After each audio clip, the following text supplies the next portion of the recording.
नमस्कार, FM news देख रहे हैं आप। आपके साथ मैं हूं आस्था श्रीवास्तव। उदयपुर हत्याकांड मामले में एक और आरोपी को गिरफ्तार किया गया है। आरोपी का नाम मोहम्मद मोहसिन बताया जा रहा है। इस मामले में अब तक 5 आरोपियों की गिरफ्तारी हो चुकी है। इनके अलावा 2 संदिग्धों को भी हिरासत में लेकर पूछताछ की जा रही है। मोहसिन को लेकर एनआईए की टीम जयपुर पहुंची और आरोपी को एनआईए की स्पेशल कोर्ट में पेश किया गया। एनआईए आरोपी के रिमांड की मांग रख सकती है। उदयपुर के टेलर कन्हैयालाल हत्याकांड केस में एनआईए की टीम स्थानीय एजेंसी के साथ मिलकर लगातार कार्रवाई में जुटी है। इस मामले में एक और आरोपी को गिरफ्तार किया गया है। वहीं 2 अन्य लोगों को भी हिरासत में लेकर पूछताछ की जा रही है।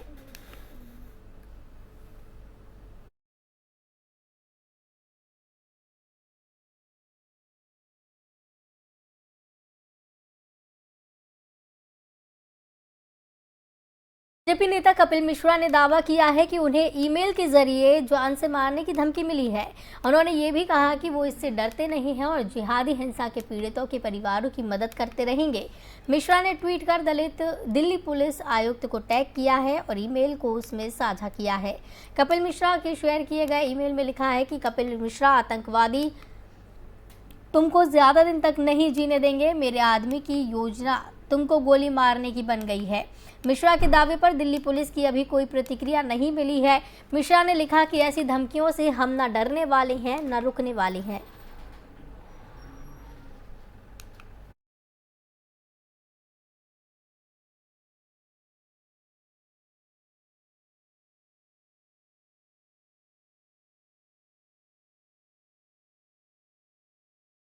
सपा अध्यक्ष अखिलेश यादव ने ईडी की कार्रवाई को लेकर कांग्रेस और बीजेपी दोनों पार्टियों पर हमला बोला।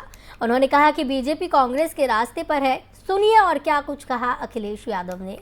सरकार जहां 100 दिन की उपलब्धि बता रही है, सरकार को वहीं 5 साल 100 दिन की उपलब्धि बतानी चाहिए थी। और सबसे बड़ी उपलब्धि की पोल तो तब खुल गई जब उनके डिप्टी सीएम लखनऊ छोड़ करके गए और जब वापस आए तो उन्हें पता लगा कि उनसे बिना पूछे ही ट्रांसफर हो गए। 100 दिन की यही उपलब्धि है। और ये वो डिप्टी सीएम है जिन्होंने सबसे ज्यादा छापा मारे। अगर हम पीछे मुड़ करके देखें, जहां जहां गए, जहां जहां कमियां देखी गई, अगर किसी पे भी कार्रवाई डिप्टी सीएम कर गए हो तो बता दीजिए। इसका मतलब यह है कि सरकार को पीछे से कोई चला रहा है। तो 5 साल और 100 दिन की उपलब्धि यही है कि सरकार को पीछे से कोई चला रहा है। सरकार पकड़े गए आतंकी तालिब हुसैन शाह की तस्वीर बीजेपी नेताओं के साथ वायरल हो रही है। इन तस्वीरों को लेकर कांग्रेस बीजेपी पर हमलावर हो गई है। कांग्रेस नेता पवन खेड़ा ने गृह मंत्री अमित शाह पर कई सवाल उठाए हैं। सुनिए क्या कुछ कहा पवन खेड़ा ने। क्या माहौल बना रखा है आपने और क्या माहौल बनाना चाहते हैं आप? तभी मैं बार बार दोहराता हूं कि जिसको आज आप फ्रिंज कहते हो, कल आप उसको मेन स्ट्रीम बनाओगे, क्योंकि कल आप फ्रिंज थे, आज आप मेन स्ट्रीम हो।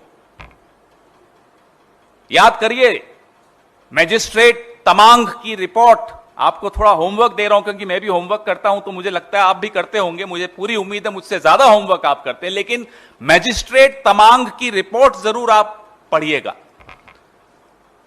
आपको मालूम पड़ जाएगा कि जो आज मेन स्ट्रीम है वो what were they doing yesterday, वो कल क्या कर रहे थे। मीडिया के माध्यम से हम देश के लोगों से अपील करना चाहते हैं, भाजपा के इस खोखले, ढोंगी, छद्म राष्ट्रवाद को पहचानिए। राष्ट्रवाद की आड़ में यह देश को खोखला कर रहे हैं और एक बड़ा घिनौना खेल खेल रहे हैं। हम आज भी प्रतीक्षा कर रहे हैं। We are still waiting, will the prime minister open his mouth. क्या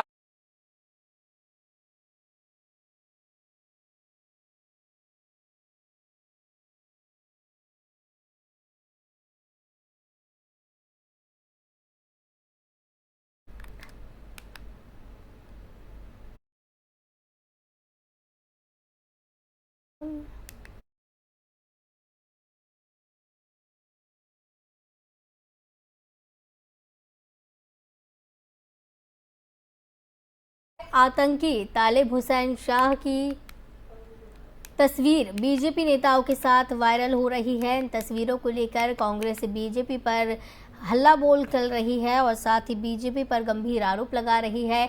आतंकवादी की तस्वीरें बीजेपी नेताओं के साथ देखे जाने को लेकर कांग्रेस नेता पवन खेड़ा ने गृह मंत्री अमित शाह पर कई सवाल खड़े किए हैं। कहीं ना कहीं ये कहा जा रहा है पवन खेड़ा कांग्रेस नेता की तरफ से कि बीजेपी आतंकवादियों से मिली हुई है। कांग्रेस का बीजेपी पर जमकर हल्ला बोल।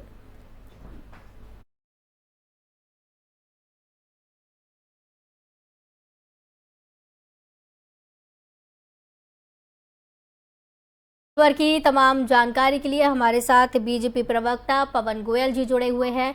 पवन जी, जिस तरीके से बीजेपी पर आरोप लगाए जा रहे हैं, आतंकवादियों की तस्वीर जब अमित शाह के साथ वायरल हुई है, पवन खेड़ा ने आरोप लगाए हैं, उन आरोपों पर क्या कुछ कहना है आपका? पवन खेड़ा जी ने बड़ी आसानी से आरोप लगा दिया कि बीजेपी इन्वॉल्व है। जो रियाज अंसारी जो भी नाम है वो भाजपा की रैलियों में दिखाई गया, भाजपा के नेताओं के साथ दिखाई दिया। बहुत आसान है किसी पे भी आरोप लगा देना और बहुत मुश्किल है अपनी जिम्मेदारी को मानना।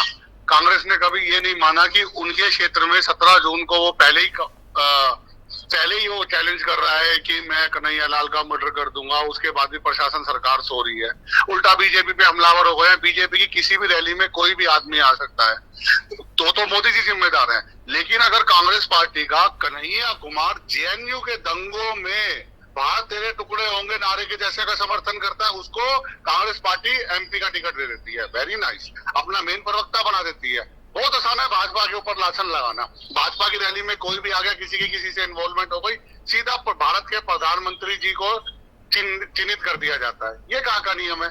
अपनी जिम्मेदारी को पीछे हट रहे हैं।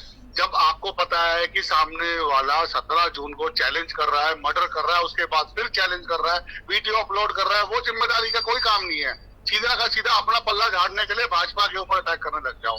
भाजपा के ऊपर अटैक करने से नहीं होगा। प्रशासन और सरकार को अपनी सत्ता को ढंग से चलाना पड़ेगा, लोगों को सुविधा देनी पड़ेगी, सिक्योरिटी देनी पड़ेगी, सेफ्टी देनी पड़ेगी। पवन जी, लेकिन अगर उन्होंने सत्ता अगर अच्छे से चलाई होती तो आज बीजेपी नहीं आई होती हर जगह पे।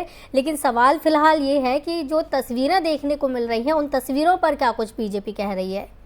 मैंने वही तो कहा आस्था जी, अगर कांग्रेस पार्टी का कोई एमपी यार वो इनमें इन्वॉल्व होता है तो कोई दिक्कत नहीं है। लेकिन अगर भाजपा की रैली में कोई एक कार्यकर्ता टाइप आ जाता है या कोई उसकी इन्वॉल्वमेंट हो जाती है तो सीधा मोदी जी जिम्मेदार हो जाते हैं और तुम्हारे एमपी भी कोई जिम्मेदारी नहीं है। यही तो दिक्कत है कांग्रेस शासित देशों में, ये प्रदेशों में। उत्तराखंड में क्यों दिक्कत नहीं है? हिमाचल में क्यों दिक्कत नहीं है?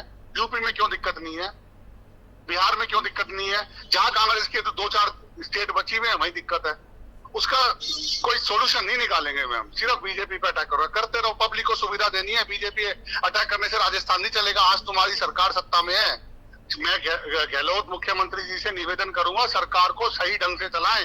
ये दंगा पहला नहीं है, कई बार हो रहे हैं। इसमें तो आपने बीजेपी की फोटो डाल के पल्ला झाड़ने की कोशिश कर दी है कि रियाज का बीजेपी से इन्वॉल्वमेंट थी। उससे पहले जो 300 साल पुराना मंदिर तोड़ा, उससे पहले जो मुरैना में दंगे हुए, उससे पहले जो परशुराम जयंती के ऊपर हुआ, उसके लिए क्या बोलेगी कांग्रेस?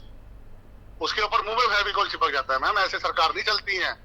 अगर आपसे सरकार नहीं संभल रही तो भाजपा को मौका दे, भाजपा चला के दिखाएगी। भाजपा तो सरकार चला ही रही है पवन जी, कई राज्यों में भाजपा की सरकार है। कांग्रेस तो सिमट के रह गई है 3-4 राज्यों तक। जी, इसलिए तो सिमट रही है।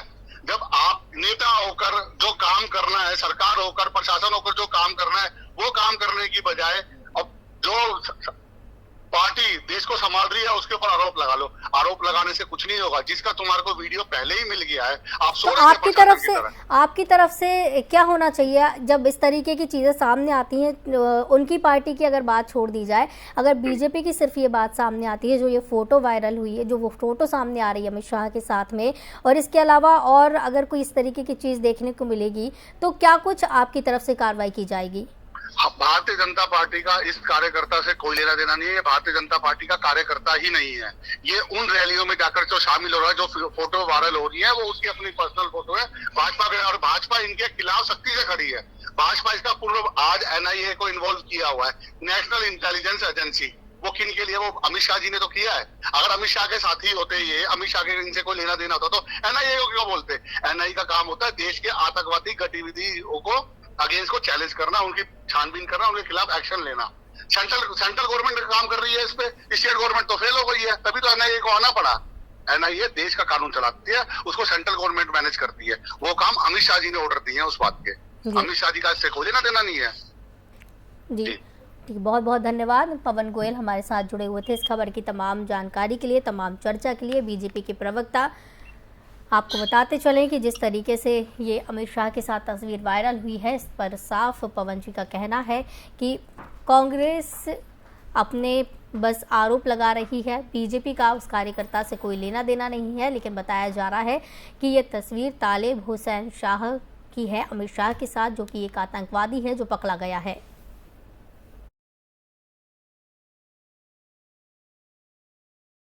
वक्त है एक और छोटे से ब्रेक का, जल्द हाजिर होंगे।